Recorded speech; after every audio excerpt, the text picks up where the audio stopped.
Donc, mes chers collègues, nous poursuivons nos auditions en recevant M. Pierre Engan, secrétaire général du Comité interministériel de prévention de la délinquance. Comme la loi le permet, votre audition fera l'objet d'un compte-rendu publié dans le recueil des travaux des commissions qui est diffusé en version papier sur le site internet du Sénat. Titulaire d'un doctorat en sciences de gestion, vous avez occupé le poste de doyen de la faculté libre de sciences économiques et de gestion de l'Université catholique de Lille de 1995 à 2005. De 2007 à 2008, vous avez exercé les fonctions de préfet délégué pour l'égalité des chances auprès du préfet de la région Provence-Alpes-Côte d'Azur, avant d'être nommé vous-même préfet de cette région en 2008, puis de la région Ardennes en 2011. Depuis décembre 2013, vous exercez en tant que secrétaire général au sein du CIDPD, instance créée en 2006 afin de fixer les orientations du gouvernement en matière de prévention de la délinquance. C'est notamment à ce titre que la Commission a souhaité vous entendre afin de recueillir votre point de vue sur la dégradation du climat scolaire et sur l'état de la transmission des valeurs républicaines à l'école. Dans notre esprit, nous ne faisons aucun amalgame entre les phénomènes de délinquance proprement dits et l'expression d'un malaise ambiant dans de nombreux établissements, notamment dans les quartiers défavorisés, voire ghettoisés. Pourtant, l'école n'est pas à l'abri des influences extérieures et subit elle aussi les conséquences des trafics et des violences. C'est pourquoi l'expertise du CIPD, qui s'est vu confier en avril 2014 le pilotage du plan de lutte contre la radicalisation violente, nous a paru pouvoir apporter un éclairage utile sur certaines dérives observées dans les établissements scolaires. Avant de vous passer la parole, le formalisme des commissions d'enquête me conduit à vous demander de prester serment. Je suis également tenu de vous indiquer que tout faux témoignage devant notre commission serait passible des peines prévues aux articles 434-13 à 434-15 du Code pénal. En conséquence, je vous invite à prêter serment de dire toute la vérité, rien que la vérité. Levez la main droite et dites « je le jure ». Je jure. Je vous remercie. Selon l'usage habituel, je vous propose de nous faire part de vos observations durant une dizaine de minutes, après quoi notre rapporteur Jacques Grosperrin et les membres de la commission qui le souhaitent pourront vous poser leurs questions. Je vous avais la parole.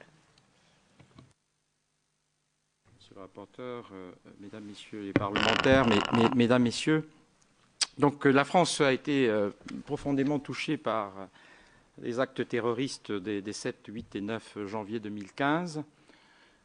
Une mobilisation sans précédent a réuni des millions de Français dans la rue qui ont voulu avant tout dire leur attachement à la République et surtout à ses valeurs fondatrices, au premier rang desquelles se place la liberté d'expression, valeurs se fondant sur notre socle commun, la laïcité. En assassinant des journalistes parce qu'ils étaient des journalistes, ce sont les valeurs de liberté d'expression qui étaient la cible. En assassinant des personnes dans un magasin cachère, parce qu'elles sont juives, ce sont les valeurs de fraternité et de tolérance qui étaient visées. En assassinant une policière municipale parce qu'elle portait l'uniforme, ce sont nos institutions mêmes de la République qui étaient l'objet de leur volonté destructrice.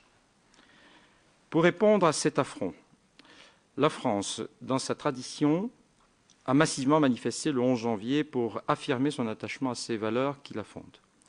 Et pourtant, une partie de nos jeunes, bien que très minoritaires, n'ont pas eu ce même élan. Quelques-uns parmi eux, dans certaines de nos écoles, ont manifesté leur refus d'appliquer la minute de silence, fût-elle compassionnelle, pour saluer la mémoire de ces personnes qui ont été assassinées juste parce qu'elles incarnaient les valeurs de la République. Beaucoup d'enseignants se sont sentis démunis face à cette attitude. Comment pouvons-nous expliquer un tel refus au sein de notre école et quelles réponses pouvons-nous apporter? Donc, il est coutume de situer le fondement de l'école de la République autour des lois Ferry sous la Troisième République. Non seulement parce qu'elle s'est construite, l'école, dans un esprit de laïcité, mais aussi parce qu'elle a participé à forger un sentiment d'appartenance à la nation. En édictant les lois rendant l'éducation primaire laïque et obligatoire, Jules Ferry a certainement eu l'ambition de construire un socle commun et de forger des enseignants en hussards noirs de la République avec pour objectif de faire de leurs élèves des citoyens conscients de leurs droits et devoirs vis-à-vis de la République. Ce qui est peu pris en compte ou connu dans les dispositions émancipatrices des lois Ferry, c'est surtout la scolarisation obligatoire des filles et des enfants de campagne. Cette ambition de supprimer des inégalités liées au sexe et aux origines sociales était déjà bien présente. L'école a de ce fait indirectement pour mission de faire se confronter les individus dans la diversité de leurs origines et dès l'enfance de leur apprendre à s'accepter dans le dialogue, à acquérir cet intérêt pour la différence et le projet construit ensemble. L'école est donc, par construction, lieu de socialisation, mais aussi lieu d'apprentissage et d'acquisition des connaissances. Et comme le dit Alain, l'éducation consiste à faire passer un individu de l'enfance à l'âge adulte. Elle forme les individus, transforme les esprits. Au-delà de l'éducation de base qui s'acquiert dans l'environnement familial, l'école participe à forger la personnalité de l'enfant et participe de fait à son émancipation. Elle a comme objectif de le préparer au discernement en vue de son engagement citoyen. L'école est donc ce creuset où devraient se raffermir les attributs de l'identité commune de la nation qui fonde la République. Elle devrait par ailleurs être le lieu où l'individu se forge sa personnalité, consciente de ses droits et ses devoirs. L'école n'est pas la seule à contribuer à structurer l'enfant. Le milieu familial joue son rôle. L'enfant y trouve le noyau de son éducation future. Lorsque la famille est présente, on le sait, l'enfant se sent moins livré à lui-même. L'accompagnement de la famille est essentiel dans la réussite du jeune. Même pour les enfants dont les parents n'ont pas la capacité de les suivre dans le cadre de leurs études, leur présence à leur côté est rassurante. A contrario, l'absence de suivi régulier et soutenu de parents comporte de vrais risques pour le jeune. La constitution de sa personnalité est fortement influencée par ce contexte familial, par les valeurs culturelles et cultuelles, voire politiques qui y sont partagées. L'école est justement là pour accompagner l'individu à être dans le discernement et dans l'appréciation des choses à leur juste valeur. Lorsque le milieu familial peine à participer à la structuration de l'individu et que les attributs environnementaux qui participent naturellement et progressivement à façonner sa personnalité sont insuffisants, l'école est souvent considérée comme le lieu de recours par défaut. Les attentes qui s'expriment vis-à-vis de l'école sont sans aucun doute démesurées dans certaines situations. Cependant, l'école ne peut se dérober de sa mission de bâtir un socle commun à partir d'individus aux attributs différents. Ce socle commun est articulé autour de cette laïcité qui permet à tout individu, indépendamment de ses origines sociales ou ethniques et de ses croyances, de faire partie de la même communauté nationale. La radicalisation, dont nous avons eu la charge, je dirais, de sa prévention depuis le début de l'année 2014. La radicalisation, dont la traduction la plus redoutée est le passage à l'acte terroriste, comme ceux que nous avons connus les 7, 8 et 9 janvier, ne peut, comme vous l'avez rappelé, Madame la Présidente, ne peut être assimilée à une question religieuse. Nous pouvons définir la radicalisation comme le processus qui conduit un individu à rompre avec son environnement pour se tourner vers une idéologie violente, et en l'occurrence, celle qui nous préoccupe le plus, le djihadisme.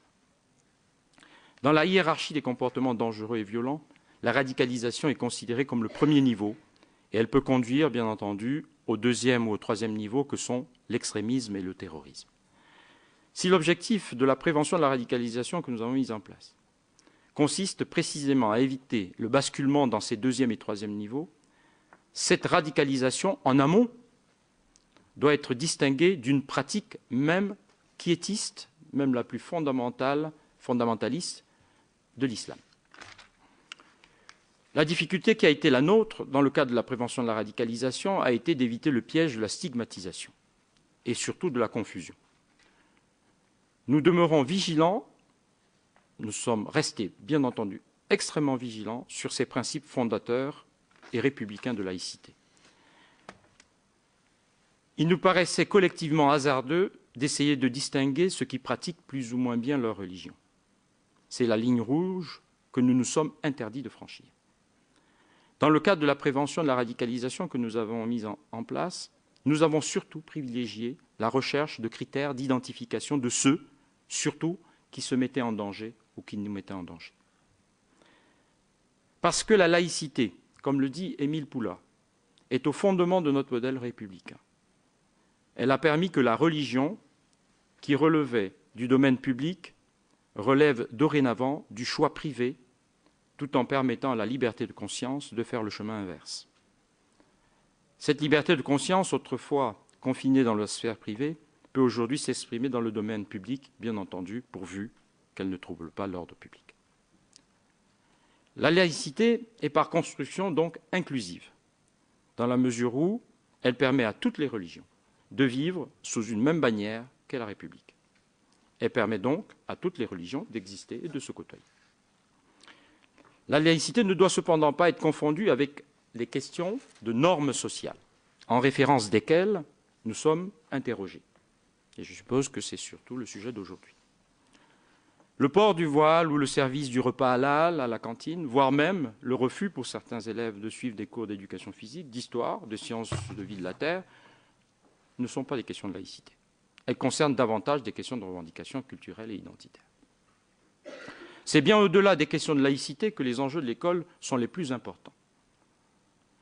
Lorsqu'on demande à des jeunes de classe de 4e d'observer une minute de silence pour exprimer notre solidarité envers des familles, des personnes endeuillées par des actes terroristes, et que certains jeunes ne se sentent pas concernés, au motif, et je cite, qu'ils sont musulmans, c'est bien la preuve que ces jeunes assimilent par ignorance une idéologie violente et radicale à une religion.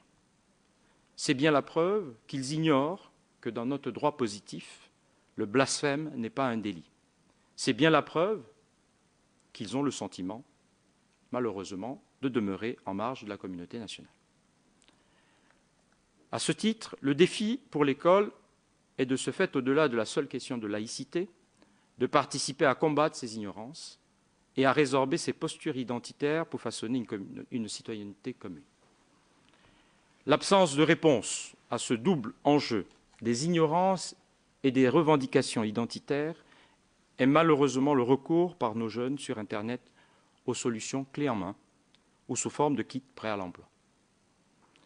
Les sollicitations faites par les groupes terroristes, comme Daesh, sur Internet à nos jeunes en grande fragilité personnelle et souvent en quête de sens et ou en recherche d'identité, apparaissent comme des solutions toutes faites. Parce que les attributs naturels de l'environnement du jeune pour structurer son identité individuelle ne sont pas suffisants. Et si de surcroît, l'école ne lui donne pas le sentiment de le raccrocher à la communauté nationale, il choisit la perspective illusoire d'une réponse à toutes ces difficultés et pense y trouver le moyen de reprendre le dessus. Et donc, en lançant une grande mobilisation pour l'école, pour les valeurs de la République, le gouvernement a donc engagé une dynamique qui était indispensable pour affronter ces défis futurs de notre société.